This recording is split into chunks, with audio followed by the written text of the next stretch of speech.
The border is closed. The border is secure. We are expelling families. We are expelling single adults under the CDC's authority, under Title 42 of the United States Code, because we are in the midst of a pandemic, and that is a public health imperative. Bill Melugin is following a massive crossing of migrants at the U.S. border in just the last little while. And we're told there is some serious action down there right now that we all need to know about. Bill, what's happening? Yeah, Harris, good afternoon to you. I can tell you in my 6 trips to the border, this is the biggest single group I've ever seen come up to the border. This was a group of about 300. Take a look at this. It's mostly Haitians. There's about 160 of them left right here. But what they've done is they've come right up to the border wall here in Del Rio, this border gate, and they're basically demanding to be let into the United States. You can see it's a lot of adult men, some single families, some unaccompanied children here. And what's been happening is about 20 minutes ago, Border Patrol let about 150 of them through, mostly family units. They were opening this gate little by little, and then people would try to cram through and come into the United States. 2 Border Patrol buses have already taken about 160 folks away. 1 EMT had to be called out because the migrant was suffering from the heat here. But about 20 minutes ago, this was a little bit more hectic, where people were literally shoving themselves through the gate, trying to come into the United States here. We have Florida State Troopers, we have Nebraska State Troopers, we have Florida State Troopers here. We've been talking about that outside help that's been coming to Texas. This is why they need the boots on the ground. And what we've been told is Border Patrol doesn't know what to do with these folks. Their processing centers here are already completely over capacity. Their facility in Dallas is also over capacity. So when you have a group of between 300 to 500, which is what they're estimating with this, they don't physically have the space to put these people anywhere. So what you have here are people who are now just having to wait at this gate. Some of them got here at 3 o'clock this morning. You can see more are coming down from the Rio Grande. Brian, if we can pan up towards that trail up there, down there is where the Rio Grande is. That's where they cross, and that's where they walk up to the border. You can see more of them are coming from down that way. More of them are waiting in the shade there. But what we have here is just this massive group of migrants wanting to be let into the United States. Now, are all of them going to be let in? Probably not, but they have been letting the family units in here. Bill. And we've recently, yes. Just a couple things. What's the temperature currently where you are? Extremely hot. You can probably see at the beginning of the live shot, I'm sweating like a pig. I think it's over 100 here. It's incredibly humid. It's brutal. It is over 100. I've been down there in recent days. It's hot. And I point that out because I see what looks like a little newborn baby going by. I mean, these are mostly families. They have come, because I just looked it up, from 1,934 plus miles to get here. What are they being told south of the border that has people coming from Haiti to get to our border in this kind of a number? And I know, Bill, that you often talk to people there who are coming across with the expectation that they all will be taken. What are they telling you? So far I've had a chance to talk to people from 3 different countries, Venezuela, Cuba, and 1 Haitian today. The Cuban told me he was escaping persecution. We all know the situation in Cuba, and he wanted to get out of there to have a better life for him and his family here in the United States. Venezuela, same situation. They get TPS, temporary protected status.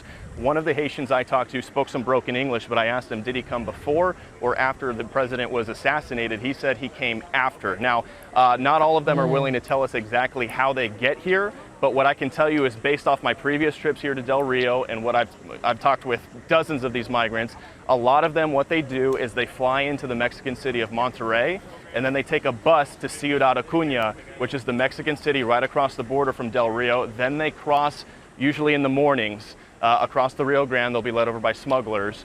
Speaking of which, right here where we are on Saturday in Del Rio, Texas State Troopers actually caught an active member of the Zetas cartel, believe it or not.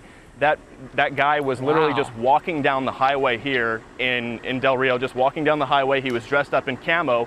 They stopped, they talked to him, and they find out, yes, he was all tatted up on his neck. He was an active member of the Zetas and admitted that he's a paid guide, paid to bring people like this over the border and smuggle them through ranches here in the Del Rio area. We've recently heard VP Kamala Harris say that, quote, extreme progress has been made down here at the border. I can tell you there's no evidence of that. It's only getting worse. You take a look at the June apprehension numbers that just came out with the Friday news stuff. But it's going in the wrong direction. Yeah. Bill, what are the criteria that our Border Patrol agents are using? Are they looking through and determining who might be in need? Is it only families? Do they have a protocol for this? Or when they open that gate, are they not sure who's coming through? It looks like chaos. It looks like chaos to us too. I talked to a couple of agents, and what they told me is right now what they're trying to do is they have agents on the other side of the wall right now. You might be able to see some of them. They're trying to figure out who are family units, who are imposters, and who are unaccompanied children. They're not letting any of the single adult males in, but what you'll see is a lot of the males will stand with a woman, stand with a child, pretend they're a family. So what they have to do is actually go in and talk with these people and figure out who's who. And that takes time. All the people we've seen let in so far have either been with a woman or a child. So it looks like they're only letting the family units in. But what you can see from our video here is there are a lot of young men here. And they have to figure out how many of them are actually who they say they are. Are they actually with the family? And that's not that easy to do when you're just talking with them out here. You know, not everybody's going to be honest with you. But I cannot express to you how massive this group was about 20 minutes ago. I don't know if you guys have that video rolling. It's still massive. Being let through the gate partially. Yeah, it's still massive, and there's still more coming. The Border Patrol helicopter was just here about 10 minutes ago circling, because what we're being told is they're still crossing the river right now, so there's still more coming, and we're not even at the hottest part of the day yet. But they don't have the room to process these people anymore. Some concern too is, you know, I see a few people wearing masks. We are in the middle of a pandemic that is far more fiery right now in places where they haven't been vaccinated much at all, compared with our homeland, where we've had 160 million plus vaccinated, at least one shot. So it's not perfect where we are, but it is better than where many of them are coming from. And I'm worried. Oh, she's pulling down her mask to wipe her nose. Emily. Oh, here you go. You got people coming in now. Take a look at this. A lot of young adult men being let through now. So every person who was just let through is appears to be a single adult male. Brian, if we can turn around really quick. I don't know if they're all with the same group. Let me try to ask them really quick. Hola, ¿hablas español? ¿De dónde son? ¿De dónde son? Ghana. Ghana. You're from Ghana. Okay. Yeah, I'm from Haiti. You're from Haiti? Yeah. You're from Haiti? And why did you decide to come right now? All right. Why did you decide to come right now? The state? ¿Por qué estás viniendo? ¿Por qué decidiste venir aquí ahora en los Estados Unidos? Yo vivía en Chile. You live in Chile? Yeah. But you're from Haiti? I'm from Haiti, so I'm living down in Chile for 5 years. Okay, so why did you decide to come? Yo quiero venir ahí en Estados Unidos porque allá es donde estaba en Chile. He says he wants to live here in the United States. Where is everybody else from? ¿Hay alguien aquí que puede hablar inglés? There's a lot of Where? Haiti? Haiti? Why did you decide to come here? Brazil. Pardon? Brazil. Brazil. You're from Brazil. She was living in Brazil. Got it. Okay. She is Asian people. Got it. They are Asian, so she live in Brazil. Got it. Okay, so it sounds like we got a mix of Haitians, somebody from Ghana, saying they want to live here in the United States. Some speak English, some speak Spanish, so apologies, guys, just trying to figure it out as we go here. But yeah, you can see that this is a group of, what, I don't know, about 15 or so men who were just let through. We got some more being let through right now. And the thing is, everybody has a different story when they come through. You think everybody's kind of from the same country, the same block, same situation, and that's not always the case. And you can see another group being let through now. So Bill, quick question about what we're seeing, though, in terms of demographics, because I'm seeing a lot of young men, and I know you said the first group that they let through were families. I see people holding tiny, tiny babies in there, too. Give us some demographical information, and why is that important? Because if you're here for asylum and not just work, you get treated differently. Asylum cases, like if they're really coming from a war zone, basically, after somebody was assassinated in Haiti, that might be treated differently than someone who's coming just for a better job. I mean, asylum is very different. So what are you hearing? Yeah, absolutely. So based on a lot of the people we've talked to, not all of them would qualify for what you would just generally think of as asylum. A lot of these are going to be economic migrants, right? They want a better job.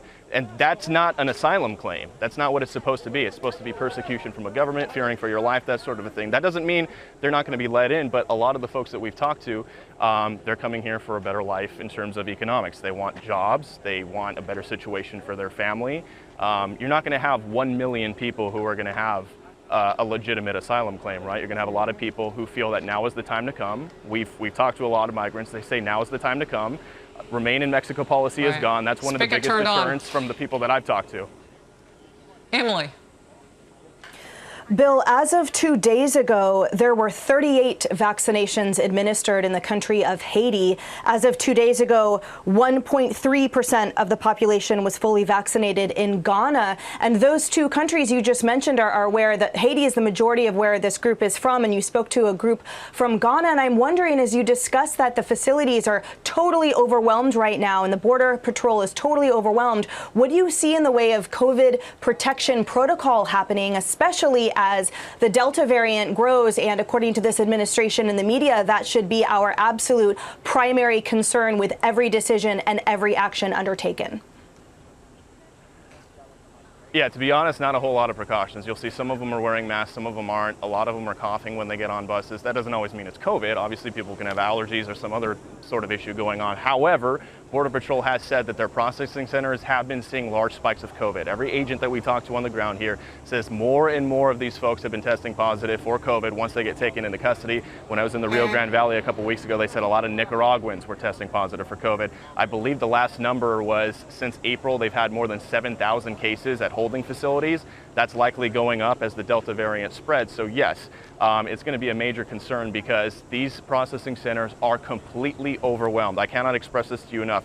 Great, they take them away on a bus, but what are they going to do when they take them to a facility that's already extremely overcrowded and completely over capacity? This is a massive group, potentially up to 500, more are still coming. They do not have the room for this. So it's just disingenuous when we hear the administration saying that the border is closed, that there is extreme progress being made. It's just factually not backed up by what's happening on the ground here. And you take a look at the apprehension numbers for the month of June, 189,000 people, that's a new 20-year high, 5% over May, which in itself was a 20-year high. Unaccompanied minors up 8%, family units up 25%. So I don't understand where they're getting this idea that there's extreme progress being made. The numbers and the data don't back that up. And you're taking a live look at the situation here on the ground. Does this look like extreme progress?